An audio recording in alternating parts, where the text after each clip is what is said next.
কবরে থাকা বাবাকে যদি একবার সুযোগ দিত এই দুনিয়াতে এসে একটা কথা বলার জন্য, তো সেই বাবাটা একটাই কথা বলতো তার মেয়েকে, যে আমার মেয়ে, তুমি পর্দা করো।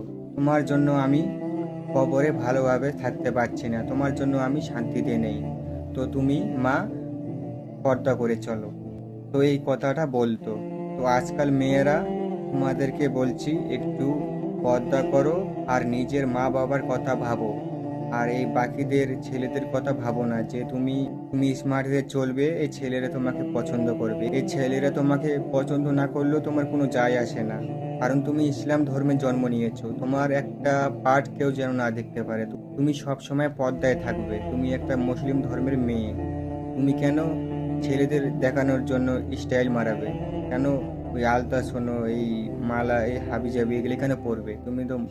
তুমি তো মুসলিম ধর্মে জন্ম নিয়েছো। তোমার একটা পার্ট কেউ যদি যদি দেখতে পায়, তাহলে তোমার ওটা গুনাহ হবে। তাই বলছি তোমাদেরকে, তুমি একটু পর্দা করে চলো আর তোমার মা বাবার কথা একটু ভাবো।